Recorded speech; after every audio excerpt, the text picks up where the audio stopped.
that I call assembly lines, and it's one of the cornerstones of what I teach, and how I help members and students be more productive in their practice time. Okay, so assembly lines. What are assembly lines? How are we gonna work on them? Assembly lines is a concept that I teach within my lessons. It's also something that I break out big time in this course, The Art of Practice.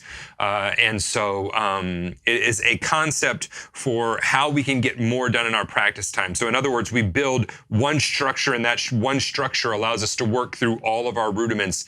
And the goal is that your paradiddle looks like your Swiss Army triplet, looks like your patafla-fla, looks like your double paradiddle, all that stuff. Or this groove looks and sounds exactly like this other groove, looks and sounds like, not in terms of it's the same groove, you have the same facility with it. This pattern feels the same as this pattern. So in other words, it's a way to very quickly get all of your patterns, you're able to move them into the same bag. So you have the same facility with this pattern that you do with the paradiddle, that you do with the Swiss Army triplet, that you do with the right, left, kick, kick, that type of a thing, okay? And so I'll kind of break that out as well. If you have not checked out the Kickstarter, this is one of the reasons why I'm doing this, is a thank you for all the support on the Kickstarter. Thank you, thank you. There's some amazing lesson deals going on right now. And actually until 3 p.m. Today, I put a special up for The Art of Practice plus a 6-month membership, which is the lowest you will ever find it, okay? And you can go check that out. The link is below this. But that's the reason I'm doing this whole thing, is just to say thank you. So this concept I'm teaching is actually in The Art of Practice big time, and then it's one of the cornerstones of my Drum Better Daily teaching. So what is it? Okay, an assembly line, let's just take a car, for instance. The assembly line revolutionized manufacturing. Why did it do that? Because it allowed us to make things at scale. And that's what I want you to be able to do in your practice time, is to take these things that you're learning and produce them at scale, okay? Get through them more efficiently. So an assembly line allows you to make, let's just take, an F-150 truck, Ford F-150 truck. I don't know if you like Ford or not, whatever. You may be a Chevy man, you may be a Toyota, whatever you may be. And so it allows you to take that and put that whole truck through an assembly line, and at the end, every truck looks the same. Now, they may be different colors, or they may have a couple of different features, but we're able to produce them at scale, and every truck looks like an F-150. So this F-150 doesn't turn out looking like a Ford Ranger or, or whatever, a Chevy Impala, which is not even a truck. So it allows us to produce those things so that they look like each other in there. And it's the same way in our practice time. And I'm going to give you a lot of examples here. So we'll start off with a real simple example, and then we'll kind of move forward to rudiments and all of those things. So the 3 concepts you need to understand, and I'll be breaking them out as we're going, is assembly lines. I'll explain that in just one second. Zoning on your drum kit. I'll explain that in just one second. And chunking. Okay, I'll explain all of those. And again, I break those out in depth in the Members Area on my website, in the Art of Practice course, and you can find that on the Kickstarter link below this. So if you're interested in those. So the assembly line.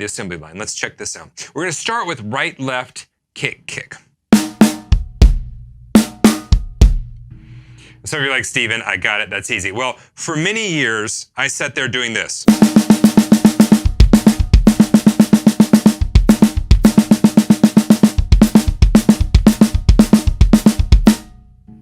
And I couldn't do anything beyond that. I didn't know how to apply it to the drum set. I didn't know how to put it into a drum fill. I just knew that exercise.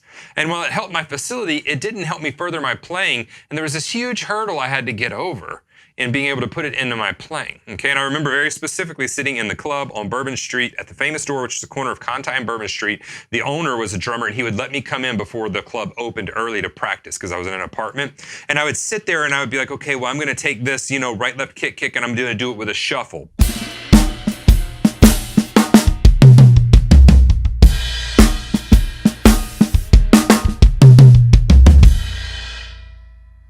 But it was this real slow process of me trying to figure out how to put that into my playing.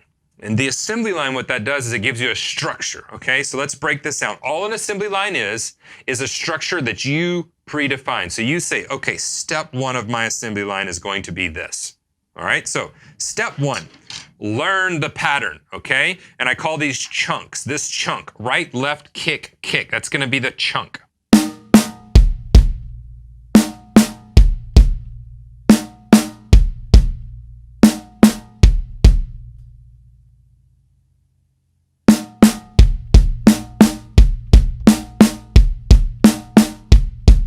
okay? That's going to be the chunk that we have.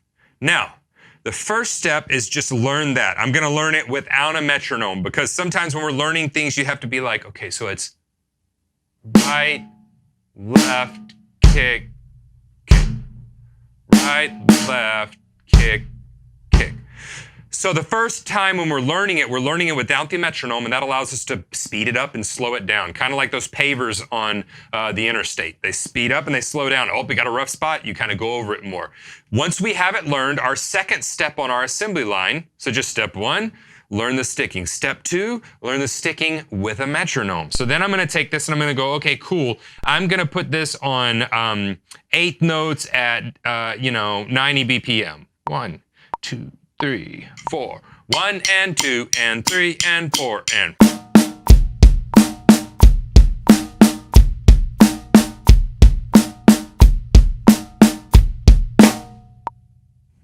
Okay, it's simple, right? Here's the magic with assembly lines. No step leads to catastrophic failure.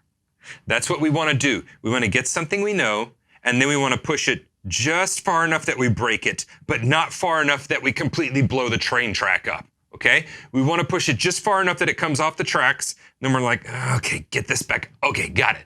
And then we go to the next step. So we don't want to completely blow the system up. So every step is a small incremental step to the next one. Consider an assembly line. That would be like making the frame and then skipping to try to paint the car. Well, you don't have the exterior of the car put on there yet, right? We just made the frame. That's just the bones. We haven't put the doors and everything on there. We can't paint it yet. So we don't want to make those big leaps. So every step is the smallest incremental next logical step. So learn the sticking. Second one is learn it with a metronome. Now, the third one we begin doing in my assembly line. Your assembly line can look different. It doesn't have to look like mine. But in my assembly line, I'm going to break this and I'm going to take it to, by the way, if you're watching this, the best streaming browsers are going to be Google Chrome and Firefox, period. If you're using Safari or Internet Explorer, God forbid, you're just out of luck because they don't keep up with the times. So anyway, and there we go. So we take it to the third step. The third step incorporates something I call zoning. Zoning is just cutting your drum kit up into areas. And so for the purposes, everything's systematic. And you'll see whenever I get done with this, how I can take the next thing and put it into this structure and it's going to come out looking the same. So for these purposes, and I'm going to give you, we'll get a little bit of an overhead view so you can see the full kit. Which view? There we go. So for these purposes, zone 1 is right hand on the floor tom, left hand on the snare drum. Zone 2, right hand on the snare drum, left hand on the high tom. Zone 3, right hand on the floor tom, left hand on the high tom. Zone 4, right hand on the hi-hat, left hand on the snare drum. Zone 5, right hand on the ride cymbal, left hand on the snare drum. So very simply, zone 1, zone 2, zone 3, zone 4, zone 5.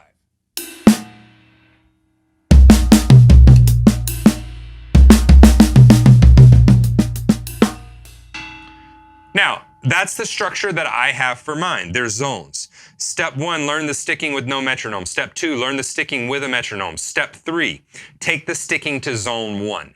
That breaks it out of the box. So in other words, once we learn all of our zones, I have complete facility within this area, and then I start mixing things up. So I'm going to take this right-left kick sticking that we have, and I'm going to put it into zone 1, which is, remember, is right hand floor tom, left hand snare drum.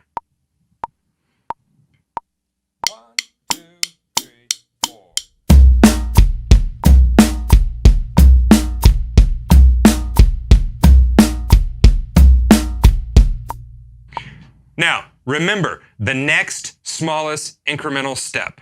And you're like, Stephen, that's not very big, but sometimes going to a different tom will throw the pattern completely off. Not enough to derail it, just enough to break it a little bit. Once we get done with zone 1, then we go to zone 2, which is right hand snare drum, left hand high tom. First step of the assembly line, learn the sticking with no metronome. Second step, learn the sticking with a metronome. Third step, learn the sticking in zone 1. Fourth step, learn the sticking in zone 2. Fifth step, learn the sticking in zone 3. So let's go to zone 2.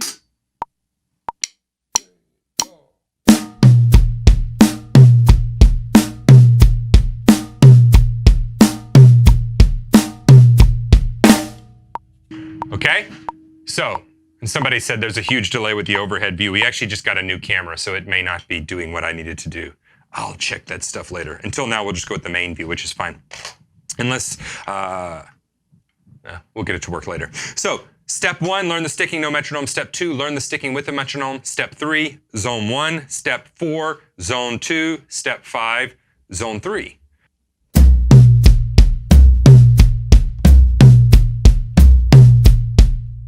Then we have the next zone, zone 4. Then we have the next zone, zone 5. Okay? So, very quickly to review, that's as far as we're going to go with the assembly line. So we now have an organized structure, because some people are like, this is a lot. It's really not once we learn it. Here's our assembly line. Step 1, learn the sticking with no metronome. Step 2, learn the sticking with a metronome. Step 3, learn the sticking in zone 1, right hand floor tom, left hand snare drum. Step 4, learn the sticking in zone 2. Step 5, learn the sticking in zone 3. Step 6, learn the sticking in zone 4. And step 7, sticking in zone 8. Or excuse me, sticking in zone 5. All right, so that's our assembly line. So we've learned it, and now I can play it.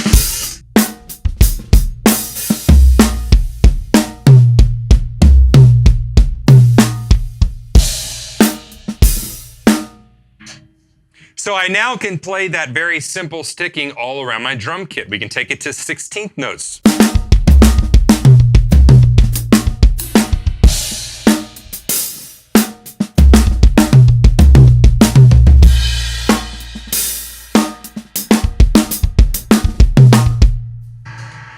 So by that systematic process, we now have facility around the kit. Now here's the magic of zones and of assembly lines and this organized way. We can take another chunk. Let's take a rudiment. Let's take a paradiddle diddle. Right, left, right, right, left, left.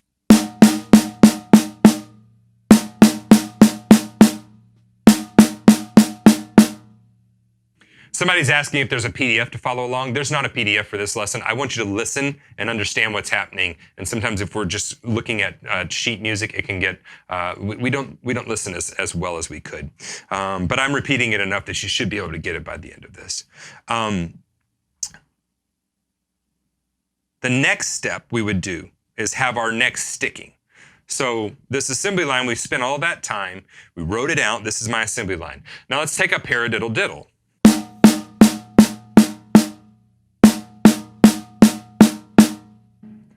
It's one of our rudiments, right? Right, left, right, right, left, left.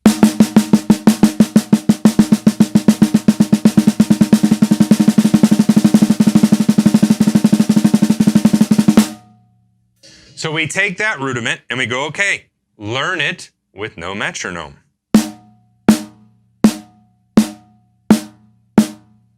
That's step 1 of the assembly line to allow yourself to speed up and slow down. The next small step, step 2, is learn it with a metronome. And we'll learn it in triplets at 80 BPM.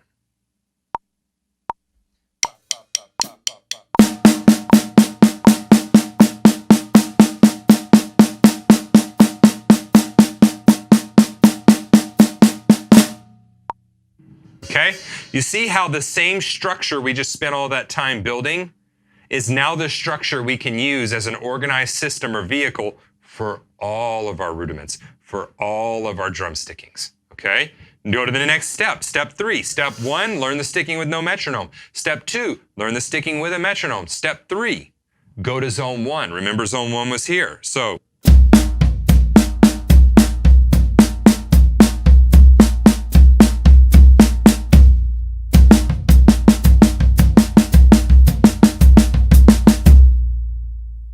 Step 4 is go to zone 2.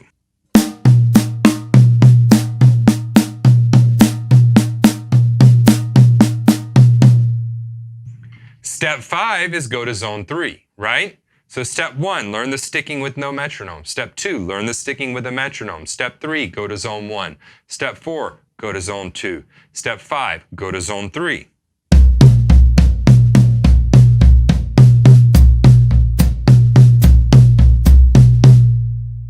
Step 6, go to zone 4. Step 7, go to zone 5.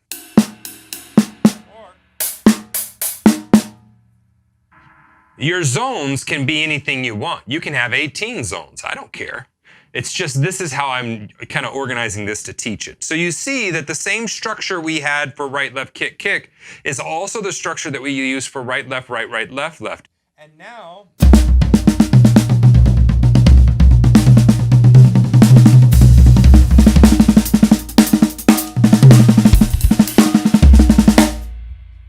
So now I can get around to all of that, and we're able to use that the same way we can use.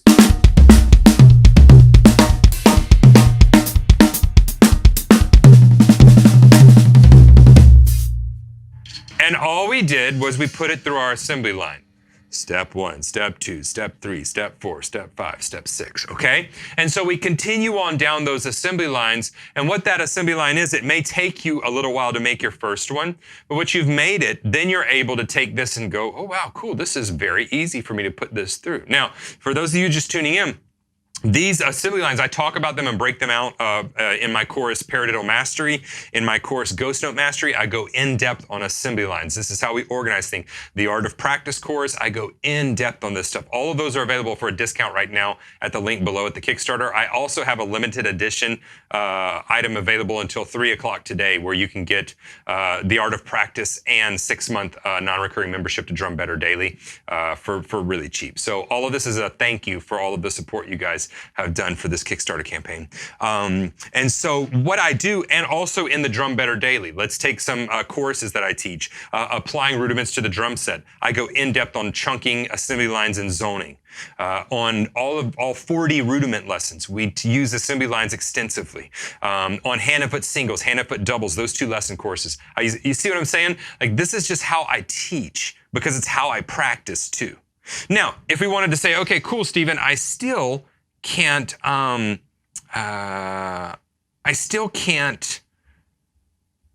apply this to a groove, which is a big problem.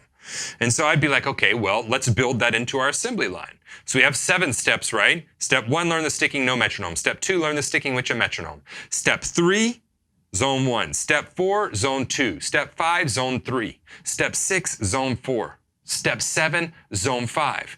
Then the next step can be create 1 drum fill and put it with a simple drum beat. Cool. I'm going to use right, left, kick, kick, and I'm going to use 16th notes. 3, 4.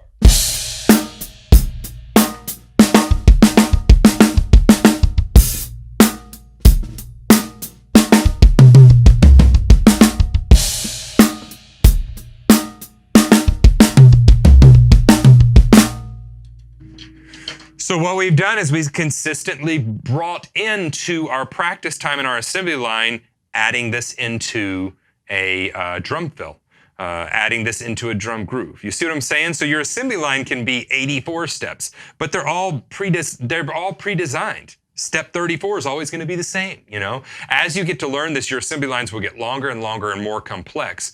For instance, I have the big 7, which are 7 things that need to appear in any exercise. It's things like articulation, dynamics, melody, flow, technique, groove, timing, all of those. And so I would build down a stop on each of my, for each one of those in my assembly line. But what that does is it just allows us to, and we can take anything. Let's take a Swiss Army triplet. Learn it without the metronome.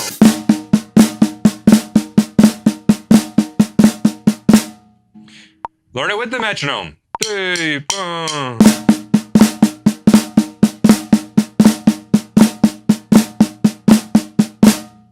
Zone 1.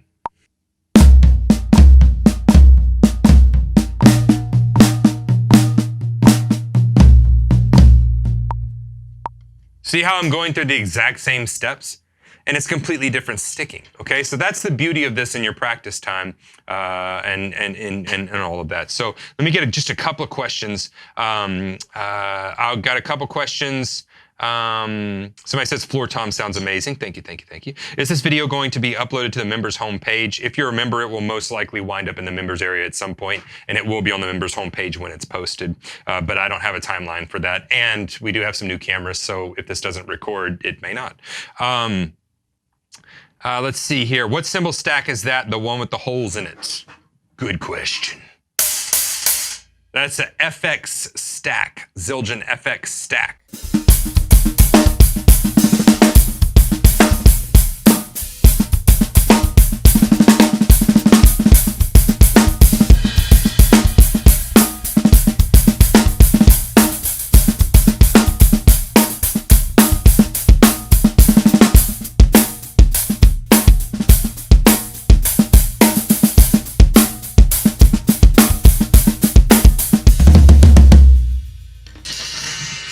So the cymbals, just for those that want to know, this is a 21-inch K-Custom Special Dry Ride, 16-inch K-Custom Special Dry Crash, 14-inch K-Lite hats, 16-inch FX stacks.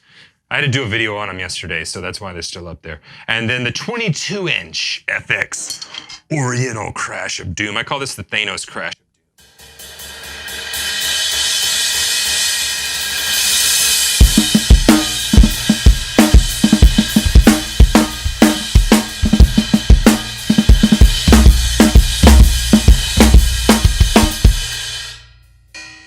Also can be used just as a ride cymbal.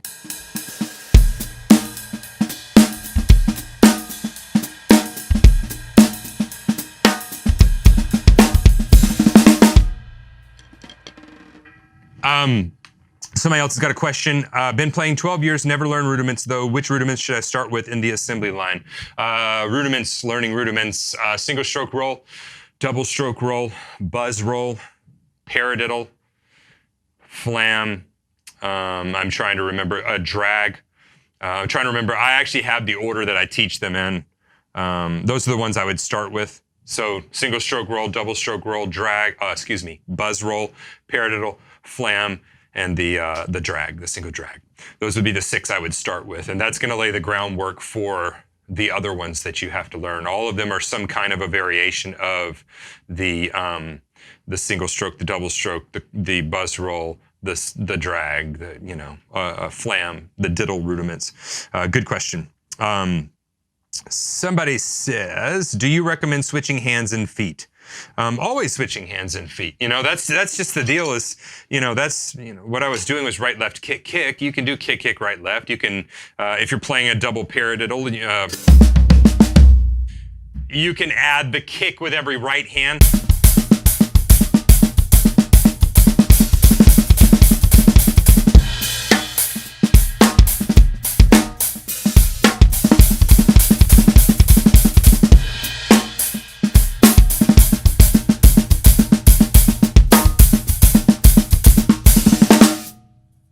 Yeah, you can add the kick with that, and that's totally fine. Awesome.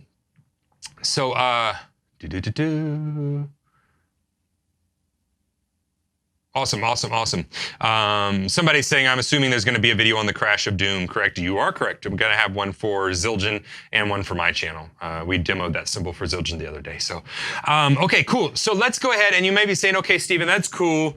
I got my drum fills, all that stuff, but what about, sorry, let's go over here. I'm getting some questions from my email too. What about grooves?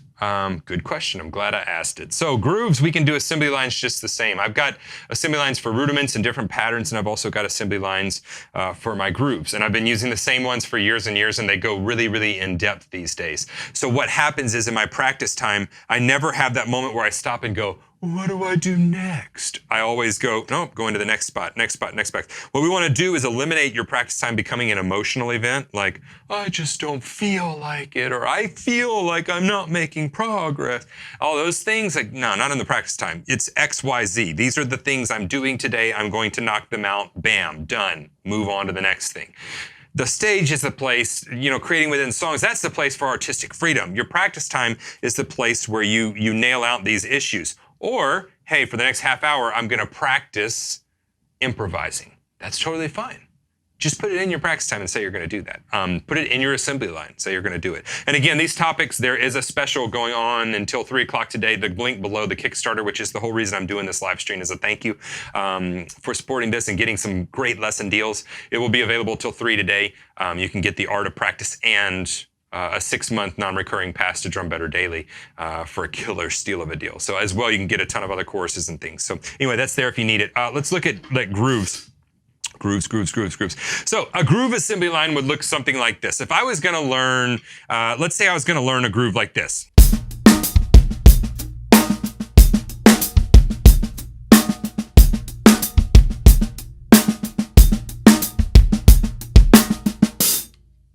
Now, here's what I'm not going to do. I'm not going to break that groove down and teach it. What I'm going to do is break down the process with which I would go through and learn that groove in my practice time. Step 1, learn the groove without a metronome. Why without a metronome? Because once we put a metronome to it, we have to constantly stop and start again and stop. Well, let me wait till the end of the measure and start again. I don't want you doing that. What I want you to do, if this is the groove,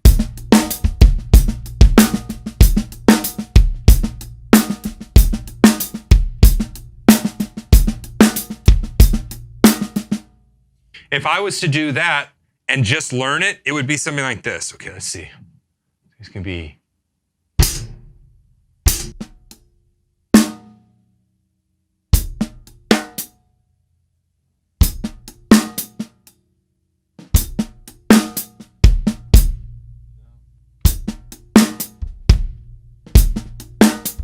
Okay, you see how I'm speeding up, I'm starting, I'm stopping, I'm going, and then maybe when I get it, it's like.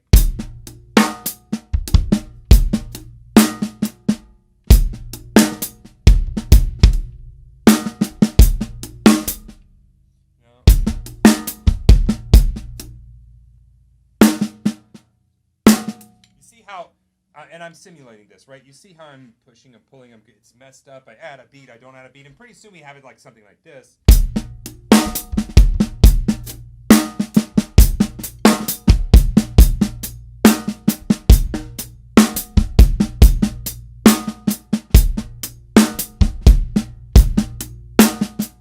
Okay, so at that point, when I have all my elements, then it's like, okay, now let's put it to a click, because now I have all the different elements isolated, worked through, and all that stuff. Okay, so now that we have that, we can take this and let's say we're going to do it at 60 BPM, 65 BPM, 8 notes on the click.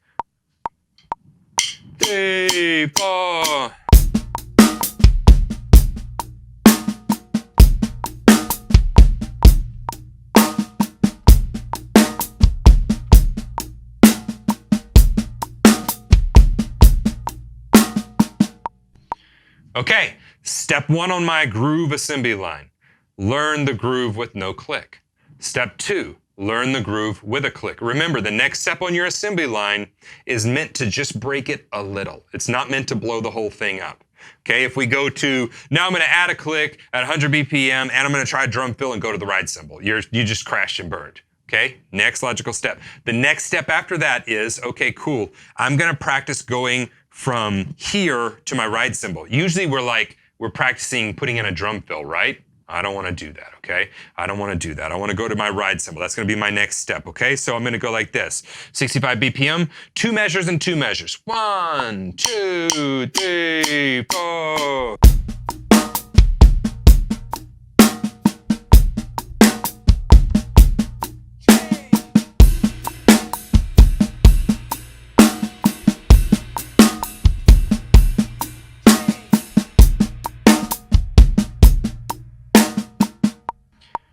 You see how systematic that was? Some of you are like, Steven, why didn't you hit a crash? Because I didn't get there yet. A crash is going to screw me up further. Step 1, learn the groove with no metronome. Step 2, learn the groove with a metronome. Step 3, 2 bars of groove, change sound sources, 2 bars, change sound sources. Then you go to 4 bars. Then you go to 8 bars, okay? At first, we want to keep them shorter because we have something called feedback loops. I also talk about that in the Art of Practice course, as well as in the Drum Better Daily program. Feedback loops are just shortening that feedback loop, so shortening the time that you go between each thing that's giving you a problem.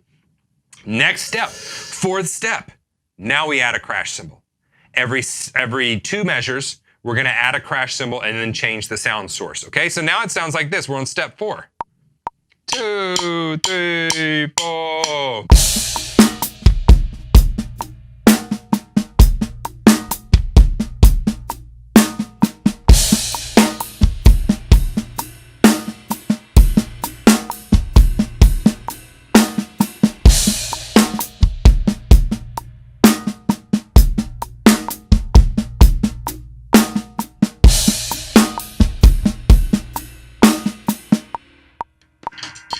See how systematic that is? Step 1, learn the groove with no metronome. Step 2, learn the groove with the metronome. Step 3, learn the groove, 2 measures, change sound sources.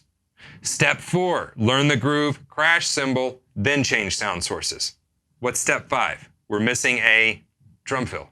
So now I'm going to put a simple drum fill in there, a simple drum fill. Remember, next logical step, we only want to break it a little bit. We don't want to blow it up. There's no hand grenades or landmines. We just want to break it a little bit, kind of like giving a punch on the cheek, right? We don't want to knock them out, just a little tap, tap on the cheek, right? That's what we want to happen. So it's 2 measures, drum fill, crash, new sound source. Let's try that. And here's my drum fill.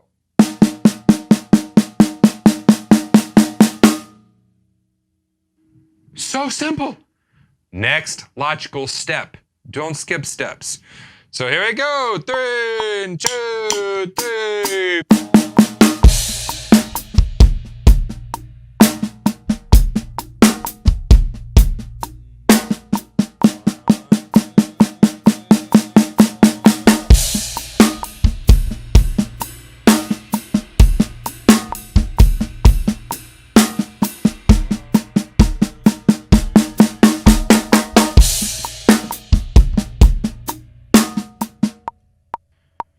My next step on the assembly line is add a drum fill that I know. Okay, cool. Let's add the drum fill that we did earlier. Let's use the different zones. So it's going to go.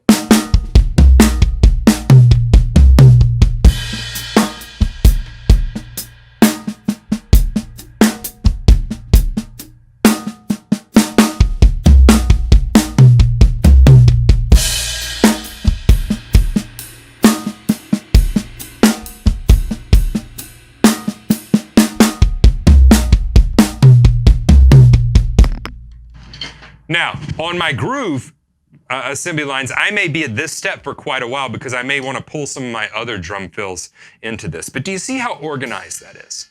Step 1, learn the groove with no metronome. Step 2, learn the groove with a metronome. Step 3, learn the groove, 2 measures, then we're moving to a new sound source for 2 measures.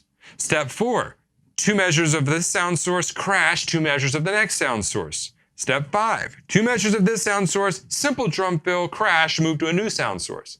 Step 6, 2 measures, drum fill, crash, move to a new sound source. So simple. And the great thing is now if I'm learning, let's say I'm learning this one.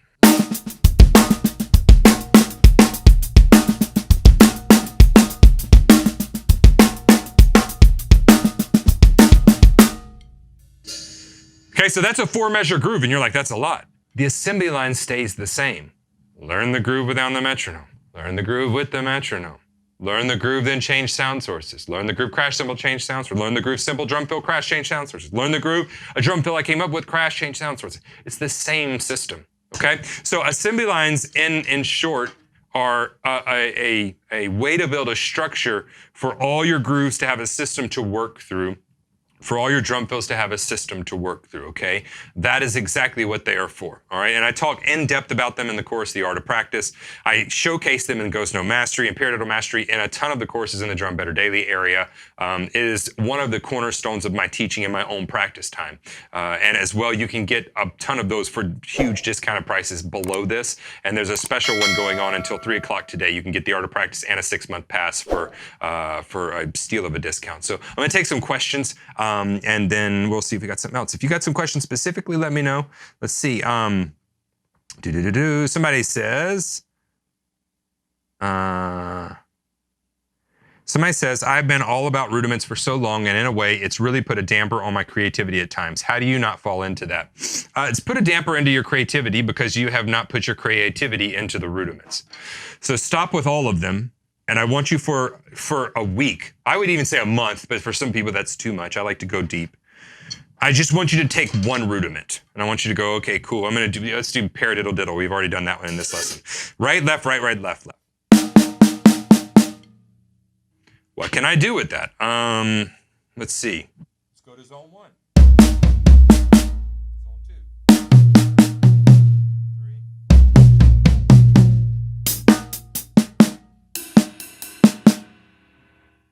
3. Okay, then I'm going to further limit myself. You see, creativity comes from putting limitations within the game.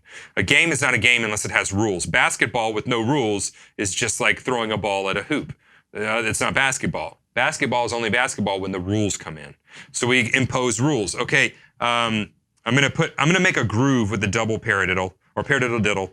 My hi-hat's gonna be on the upbeats, and I'm gonna see what I can come up with. So floor tom, snare drum, paradiddle diddle, hi-hat on the upbeats. Let's see if I can make a groove out of it. I have not done this, so let's see. 2 and 3 and 4 and... Okay, so I can fit 2 of those in 16th notes, and I have 4 extra notes, so we'll just do right, left after that.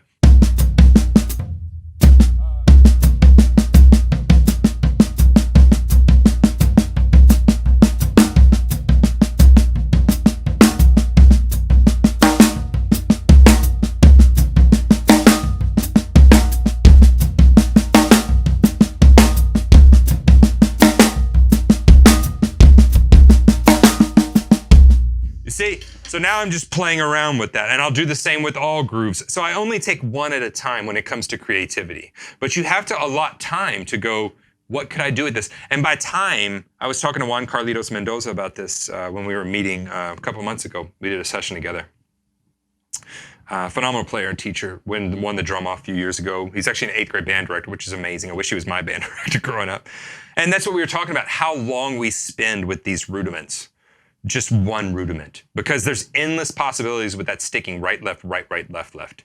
Confine yourself to one section of the kit and force yourself to become creative with it, okay? I mean, you can come up with some really cool 6/8 stuff.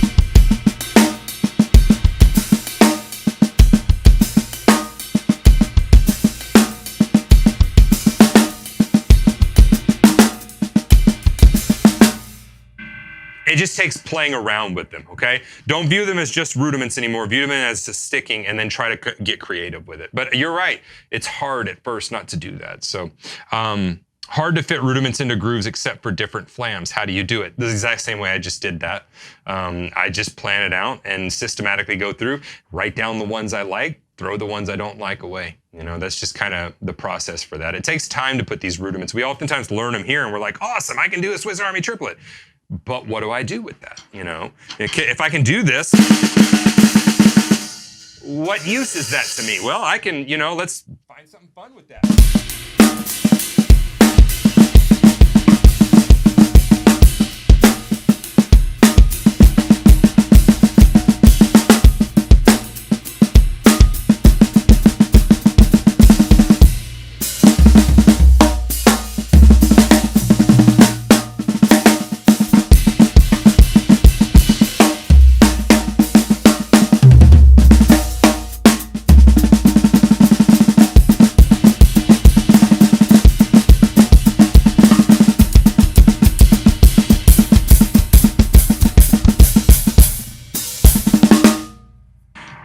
And that's just focusing on that one rudiment. So isolate a rudiment and spend a long time on it. That's how you do that. Somebody else asked, how do you maintain consistency in practice if gigs keep popping up with difficult material that needs to be learned? New genres you're less experienced with, odd time signatures, fast tempos, et cetera, and so forth. When that happens, my practice time becomes about my gigs. And so I take that opportunity to go, okay, cool. Well, now it's a good time to learn about Motown. You know, whenever I was in New Orleans, I was 19. I'd never listened to Motown. I didn't know what Motown was. I don't know what, you know, funk was from the 70s. It was a great time for me to learn that. And so instead of thinking, oh, this is taking away from my practice time, think of, man, what a great opportunity this is to put this into my practice time. So put your own, it's funny. The things that the gig is calling for are the things that you should be practicing. And we oftentimes want to be like, no, I want to practice this. You know, it's like, well, no, the gig calls for this, practice this. So I always let my gigs drive my practice time to a certain point. And then I have things that I'll work on if I have time outside of that. But oftentimes, you know, if I'm practicing, let's say I'm practicing New Orleans funk. Let's say, you know, got a gig and I need to do that. I've had many of those gigs. Everything I practice is going to be in that New Orleans swampy feel, you know, that.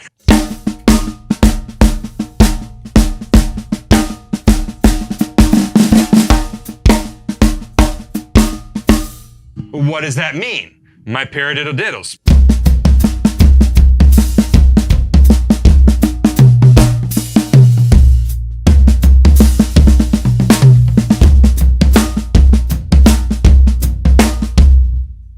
everything's gonna be in that feel. So then I'm incorporating, instead of sidelining everything I'm practicing, I'm incorporating gigs into my practice time, incorporating my practice time into my gigs. But in the end, the gig will always drive my practice time.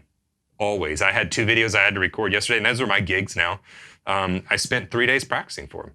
That was my practice time. And I grew from that, you know? It was fun. It was, you know, I came up with some new things and different concepts. So good question, though, and it's definitely something that we have to balance. You live in an apartment, cannot set up a kit, only a practice pad. How can I apply the assembly line to my practice? Your hands look so relaxed, by the way. Thanks so much. I have a hand technique course in the Drum Better Daily members area that actually breaks out what I'm doing as far as free stroke and molar and all that. Thank you. It's the same on a practice pad. So, you know, my rudiment assembly line may be learn the basic rudiment.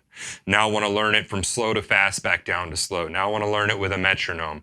Now I want to learn the rudiment and incorporate it with this other rudiment. The assembly line may look a little bit different, but all the assembly line is an organized structure of steps that you go through with every one of those.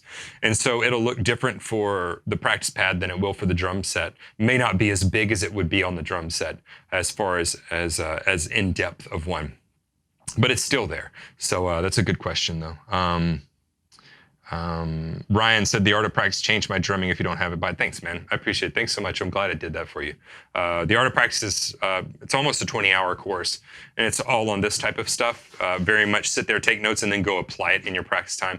It's how we practice what we practice. And the best deal I've ever had for it, hands down, is going on now for a few more days until this Kickstarter's over, is one of the rewards for one of the levels. The link is below this, but it's hands down one of my most popular courses. Not one, it is the most popular course I've ever taught and the most useful. I actually go back to it and watch myself teaching so I can remember the things that I taught for my practice time.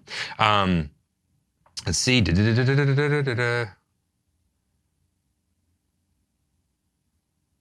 Somebody said, David, at a gig, they always play a waltz, and I hate a waltz. Do you have, or can you post some waltz beats? I can do the simple waltz beat, but it's so boring. I'd like some music. Yeah, so... the waltz.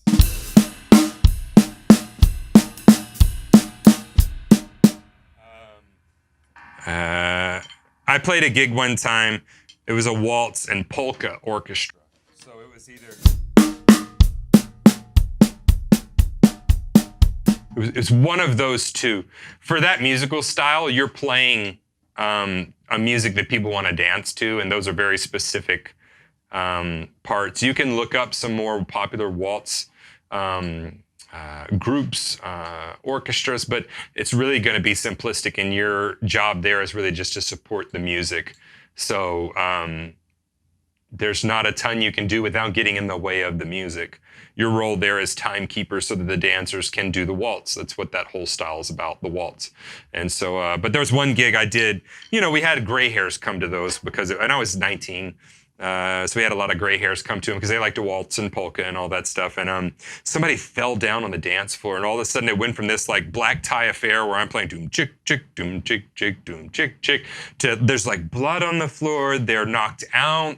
There's people slipping. There's people running around. I'm like, what is like going on? It was horrible. Anyway, that's my waltz and polka orchestra story.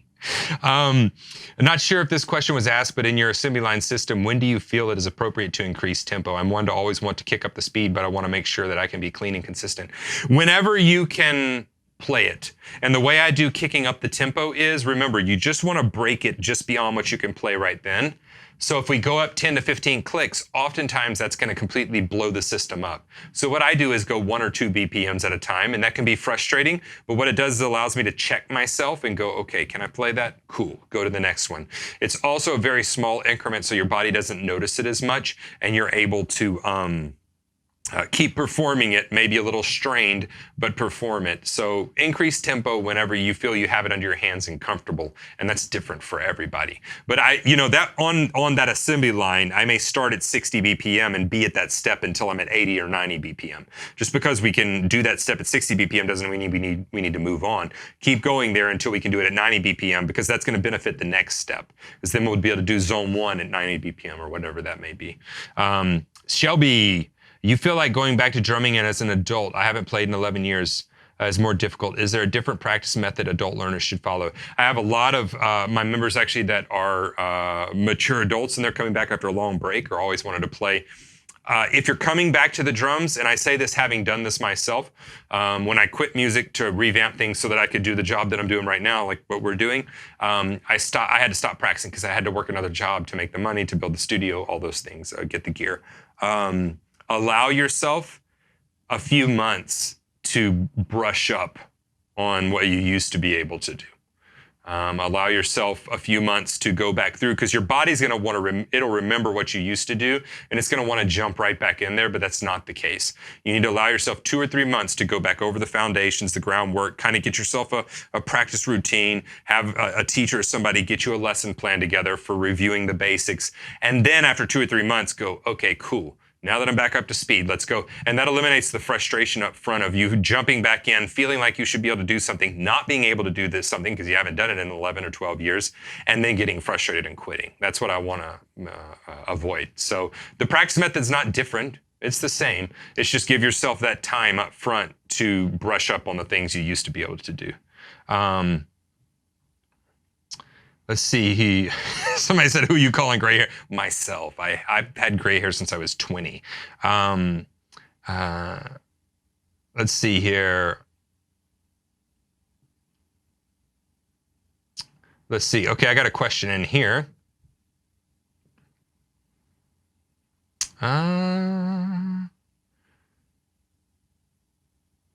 Sorry, 1 second. Okay, here's a question. Chris here from San Diego. Other than good back posture and having a decent core body strength, what are your suggestions about maintaining balance while sitting on the drum stool so that both feet can function independently? Yeah, that's a good one. I would say seat height. First of all, and I know you said posture and sitting correctly, but when you sit down, the first thing you need to do is, I always feel weird demonstrating this, tuck your butt back like this. All too often we sit down like this, we tuck our butt under, and then we're not sitting on our butt, we're sitting on our backbone. Tuck your butt back and sit down, and now you'll see I got junk sticking out here. That's the biggest muscle in your body. You want to sit on that. That's what it's made for. You know, you have a big butt so you can sit on it. And that big butt allows you to like be balanced and stabilized. So that's the first step. The second step would be throne height. I find myself very unstable and uncomfortable with anything below parallel. And so I sit a little above parallel for me. And then the third thing would be to look at the position of your pedals. So you want to just sit down naturally and try to balance yourself, pick your feet up and balance yourself. And if you can do that there, then go, okay, cool.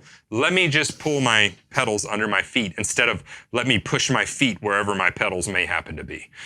Take the time to break down your setup and make sure it's correct. That's a good question though.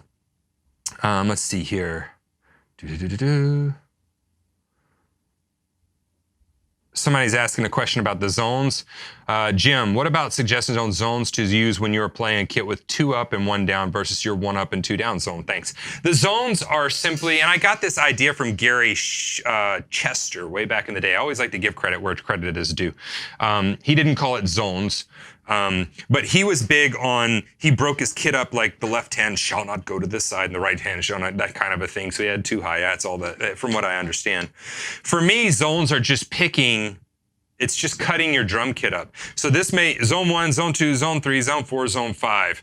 Okay, cool, well now zone 6, and what if I wanted to make a zone 7, and what about a zone 8, and a 9, and a 10? The zones can be endless. So if you're breaking it up with 2 up, 1 down, you could have zone 1, zone 2, zone 3, zone 4, zone 5. You see what I'm saying? Like, there's no rules there. Usually I have 2 voices in a zone, and then past that I call it zonal mixing. So if I was to say, okay, I'm gonna play this 2 times through in zone 1 and 2 times through in zone 3.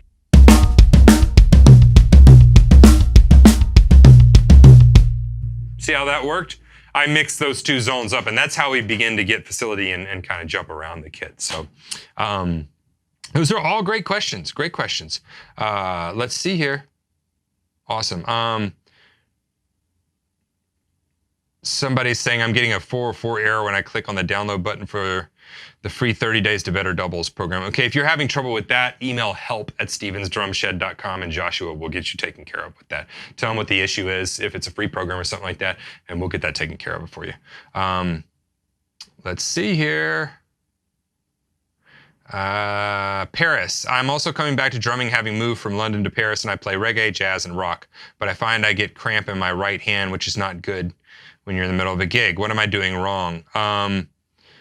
If you're getting cramps in your hands while you're playing and gigging, you need to look at your technique.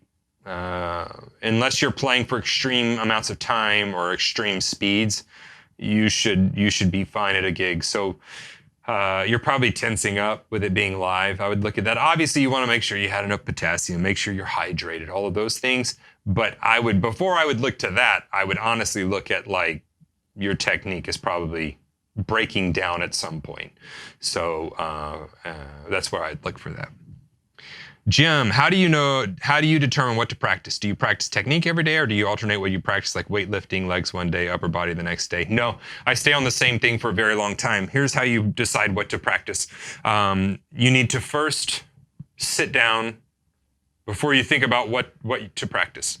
Sit down with a pencil, a cup of coffee, your favorite beverage, whatever that may be, and a piece of paper, and you need to write down the 2 to 3 things that you want to be better at in the next 6 to 12 months. And they can't be like, I want to have blazing fast chops. Like there's no way for me to like mark off blazing fast chops, finally got it. Like there's no, it has to be particular, okay? I want to get better at independence between the hands and feet. I want to get better at separating my hands and feet when I'm playing a groove. I need to get better at my jazz playing. I need to learn Afro-Cube, whatever that may look like. I need to learn my rudiments. I need to get better at hand technique. Okay, once we have those, then we prioritize what's your most important, second most important, and third most important. And once you have those, then and only then can we decide what we practice. So let's say my first was hand technique, my second was independence between the hands and the feet. Let's just say that. Rudiments, let's say rudiments. Let's just make it easy.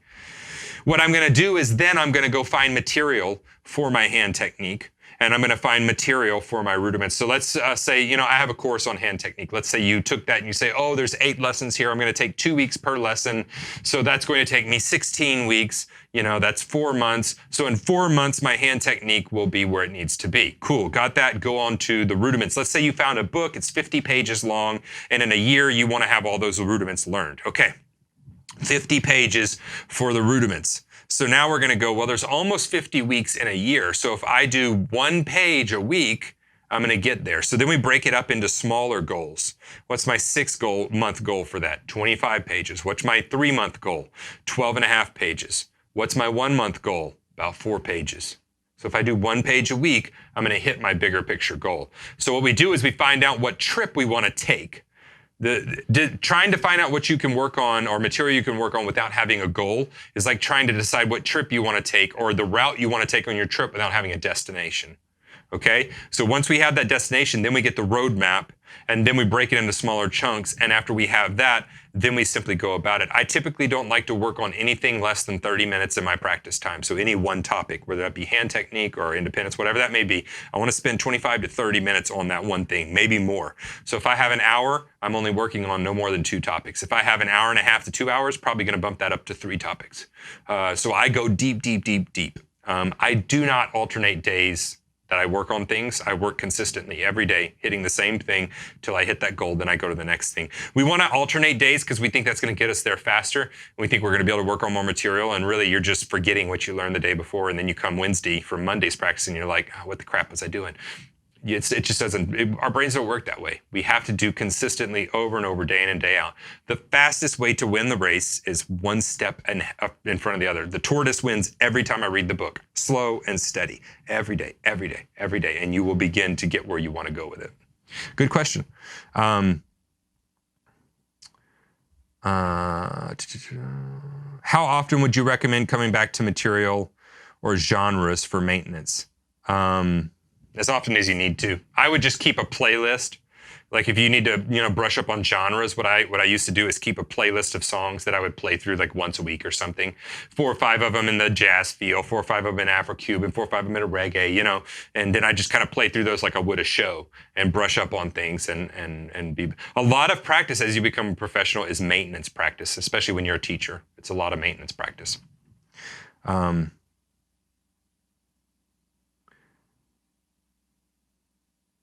Thank you, Gordon. Gordon said, as a professional, I appreciate the way you're presenting this and doing this. And thank you. I appreciate that, Gordon. How many hours should you practice every day on a pad to become a professional drummer?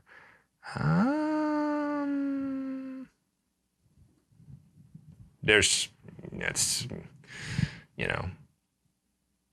no way to tell you how many hours to practice on something before you can become a professional. I can tell you studies they've done of, to become a world class, it's something you need no less than 10,000 hours of focused, deliberate practice. I can give you all those stats if you want them, but you find out what's doable for you and then do that. Start with a half hour and do that. And then if your practice time is not matching to your goals, so if you want to be a professional drummer, you want to do this for a living, and you're practicing 30 minutes a day, it's probably not going to happen. But if you want to do this for a living, you're like, you know what, I'm putting in 2 to 3 hours of practice every day, consistently charting my progress, I would look at you and go, you got a chance with this, Like you have to put the time in to learn this craft. That's one of the things about music that others don't have to do is it's an artistic art form, and so the amount of time you have to put in to just become good enough to become a professional is massive, Whereas the amount of time you need to put in to become, let's say, a tax accountant. I'm not knocking anybody's, please know that. But you can go to 3 or 4 years of school and you can become an accountant. And you can make a good living doing that. You can't go to 3 or 4 years of school with music and that be all you learn. You have to put in those years and years of practice and hours of practice. And, it's fun, but it's also one of those things that there's just a high entry level. So I would just allot as much time as you can to practice deliberate focus. But before I would look at how much time I was practicing, I would look at the quality of your practice time. Deliberate and focused. I would rather have a focused 1 hour session than an unfocused 4 hour session. And I say this having had 8 hour unfocused sessions in college. It's just a waste of time.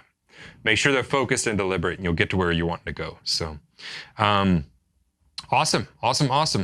How do I keep my pad work from getting boring? Play to music. Stop playing to a metronome and turn on your favorite songs. Make a playlist of songs that are at 100 BPM and play that exercise instead of playing it to a click. Play that exercise to your favorite song at 100 BPM. One that comes to mind is Superstition by Stevie Wonder. It's 101 BPM, if I remember correctly. 110, 108 to 112 is going to be like Brick House or funky music. 132 or 136 would be like Brown Eyed Girl. I'm trying to remember from set lists I've done. So that's how I do it. I just, Leave Your Hat On is in the 80s.